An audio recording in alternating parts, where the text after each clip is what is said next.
To every black man and woman in Harlem, in Kingston, in Lagos, in Bahia, in Paris, in Johannesburg, I speak to you today not as a president, but as a brother. I did not come to offer inspiration. I came to demand awakening. For too long, they have separated us. By ocean, by passport, by language. They said you are African American, you are Caribbean, you are Afro-Latin, you are African, as if our pain had different origins. But I tell you this truth. We were broken in different places, but by the same hands. They took some of us in chains and left others in colonies. They built plantations in the West and borders in Africa. They taught our cousins in America to forget Africa and taught Africans to distrust those who returned. And while we argued over flags, they continued to profit from our division. So I speak now to our entire family, scattered not by choice but by force. You, in the streets of New York, marching against police bullets. You, in the fields of Haiti, where hunger is a weapon. You, in the townships of South Africa, surviving promises that never came. You, in the favelas of Brazil, where black skin is treated as a crime. You, in the villages of Mali and Burkina, holding the last pieces of land our ancestors left us. Listen to me.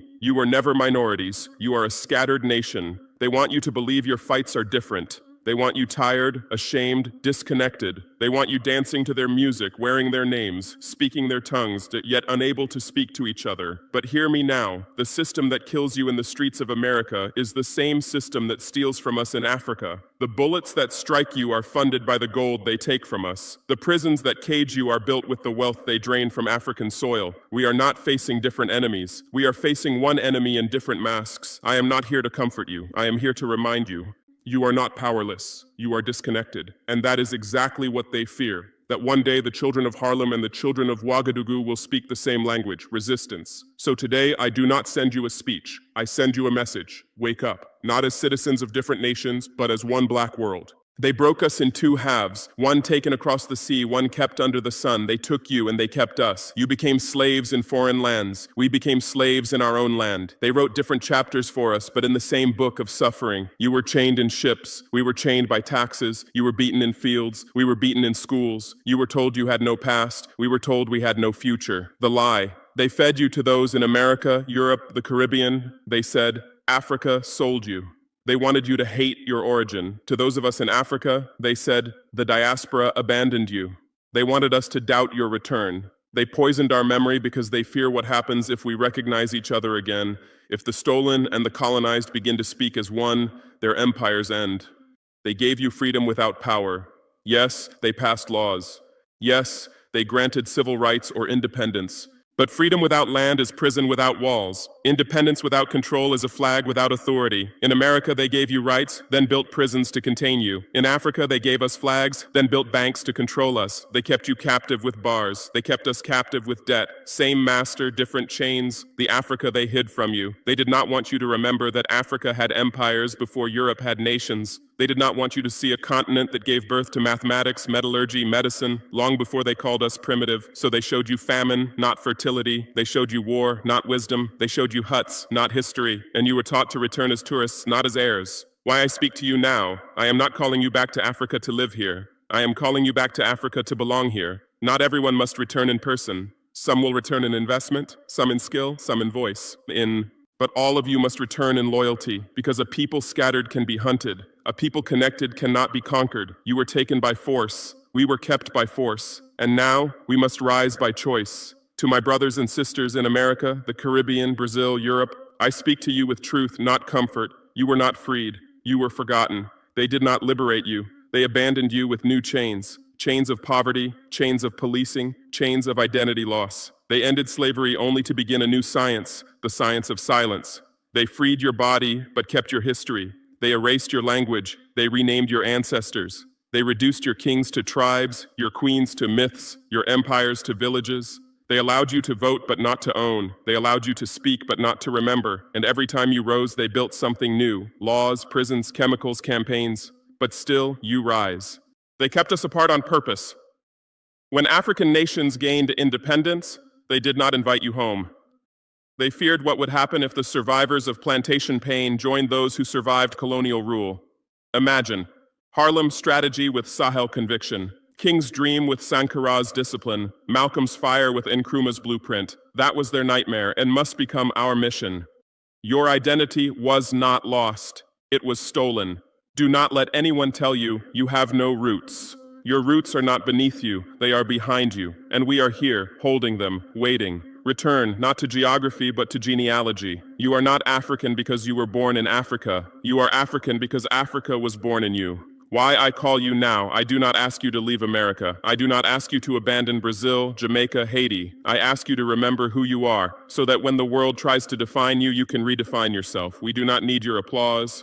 We need your alignment. Stand with us, speak with us, invest with us, fight with us, not with weapons, but with will. A promise from Africa. I cannot promise you comfort, but I promise you connection. I cannot give you luxury, but I offer you legacy. Africa today is not calling for tourists. Africa is calling for tribunes, those who do not just love Africa, but are ready to build her. They left you behind. We now bring you forward. They do not fear African countries. They do not fear African Americans. They do not fear Haiti, Jamaica, Brazil, or the Congo. They fear what happens the day we stop seeing ourselves as separate struggles and realize we have always been one nation, scattered. The system fears a united black world, not because of our numbers, but because of our knowledge. We were once kings of empires, builders of universities, masters of metal, medicine, and mathematics, long before Europe knew what a compass was. They are not afraid of our fists. They are afraid of our memory. Why they keep us divided? They gave Africa flags. They gave the diaspora passports. But they never gave us ownership. They taught Africans to mistrust those who left. They taught the diaspora to pity those who remained. They tell Africans, the diaspora forgot you. They tell the diaspora, Africa abandoned you. Both are lies. We did not abandon. We were abducted. The day we recognize each other, they fall. Imagine this: African gold funding black schools in Chicago, African universities training engineers from Jamaica, African defense built by Afro-Brazilian architects, Pan-African media owned by us, not by them. What bank could sanction that? What army could stop that? What empire could survive that? This is why they push fear, fear of Pan-African unity. They fear when Malcolm's fire meets Sankara's clarity, when Angela Davis meets Miriam Makeba, when Harlem speaks to Ouagadougou. Their greatest nightmare. They do not fear our riots, they fear our reunion, because the day the diaspora sees Africa as home and Africa sees the diaspora as army, their control is finished. 1 billion Africans on the continent, 200 million across the seas, all with one message: we are not asking to be included, we are preparing to be independent. We are not here to participate, we are here to prevail. We do not want equality inside their system, we want the power to replace it. We are not here to reform the table, we are here to reclaim the land it stands on. They will call this dangerous, they will call us radical, but I say this: when the oppressed remember their strength, the oppressive call it radical, so be it.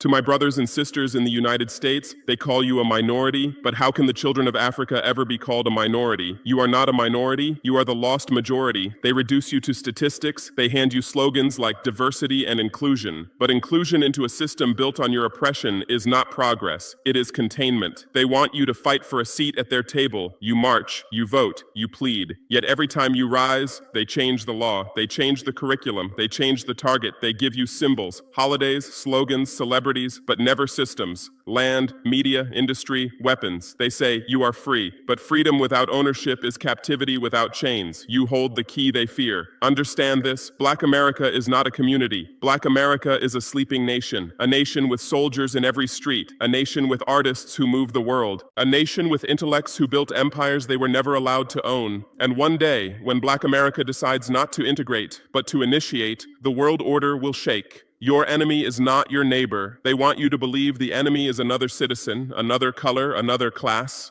No. The true enemy is the system that profits every time a black child is killed, incarcerated, or miseducated. It is the same system that profits when an African village is robbed of its mine.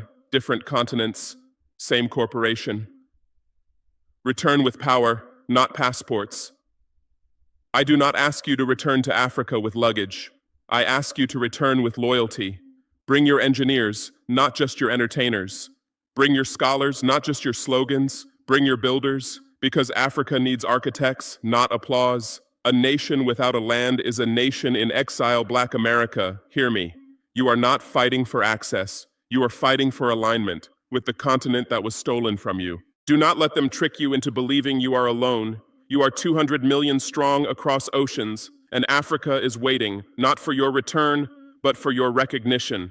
You are not minorities. You are the unfinished sons and daughters of empire. Act like it. To the sons and daughters of Haiti, to the warriors of Jamaica, to the black soul of Brazil, I speak to you with reverence. You were the first to burn the plantations. You were the first to defeat empires. You were the first to declare, "We would rather die free than live enslaved." And because of this, they punished you for 200 years. Haiti, the nation. They tried to curse Haiti. You rose against France and shattered the myth of white invincibility. For that, they chained you with debt, they starved you with embargo, they mocked you with disaster. But I tell you now, you are not a failed nation. You are a feared nation, a nation that proved Africans could rule themselves without masters. Never forget, every black revolution carries Haitian blood. Jamaica and the spirit of resistance. Jamaica, birthplace of defiance, land of Garvey, land of drum and dread. They want your music, but not your message. They celebrate your rhythm, but fear your rebellion. Marcus Garvey told us, "The black man must control his own destiny." Today, I repeat it, control does not begin in the microphone, it begins in the land. Brazil, the hidden African nation. Brazil, where the largest population of Africans outside Africa exists, yet you are told you are mixed, forgotten, assimilated. No, you are the grandchildren of Colombos, escaped slave kingdoms who built free republics in the jungle. You did not disappear, they simply stopped teaching your history. To all who survived the plantation. You were never supposed to survive, you did. You were never supposed to remember, you have. Now you are not meant to unite. So that is exactly what you must do. What I ask of you now, do not come to Africa for nostalgia, come for strategy. Bring your fighters, your thinkers, your builders. Bring your pride, your pain, your prophecy. Together, we are not diaspora, we are returning soldiers. You survived the plantation. Now together, let us end the empire. Africa, my homeland, my burden, my awakening. It is time we stop calling for help and start calling for unity. We are not the children of poverty, we are the authors of civilization. Yet we sit, waiting for validation from those who once colonized us. We wait for loans to build what we already have the hands to create. We wait for peace from those who sell us weapons. No more waiting. We must lead, not plead. I say this to every African nation. Stop negotiating your dignity. Stop outsourcing your survival. The world does not respect countries that beg. The world respects countries that build. We must produce, not just protest. We must create, not just commemorate. And when the world refuses to open doors, we must build our own. Unity is not a dream. It is a strategy. They fear African unity more than African armies. They know that if Africa negotiates as one power, there is no G7, there is only G1. Africa, imagine one African currency, one African satellite system, one African defense pact, one African food reserve. This is not fantasy, this is foundation, but unity will never be given. It must be taken. Stop expecting justice from those who profit from injustice. Africa, how many times will you go to Paris and return with insult? How many times will you sign agreements that sign away your children? They do not come to save you. They come to study how you survive while they exploit your survival. So I say, do not ask the world to treat you equally. Build a world where you cannot be ignored. Africa, hold your ground. We are not behind time. We are before our destiny. And I promise you this, the world will resist a rising Africa. But resistance is proof of power. We are not here to fit into history. We are here to change it. It is not enough to awaken. We must build. The black world, Africa and her scattered sons and daughters, must construct what our enemies fear most: independence. Not symbolic independence, not flags and anthems, structural independence. In economy, in information, in defense. Economic power, from survival to sovereignty. We cannot remain consumers of other nations' factories. We must become owners of our own production. Diaspora capital must return not as donation, but as investment in African manufacturing, African agriculture, African technology. We must trade with each other before we trade with them. Education, replace their history with our truth. They educated us to admire their achievements while forgetting our own. From Timbuktu to Kush, from Aksum to Mali, we must reteach our greatness so that our children stop asking for permission to dream. Let every African child know, mathematics, astronomy, governance, we did it first. Media and voice, end the single story. We cannot allow our image to be painted by those who profit from our suffering. We need African-owned news agencies, Black-controlled media networks, platforms that do not show our hunger, but our potential, because the one who controls the narrative controls identity.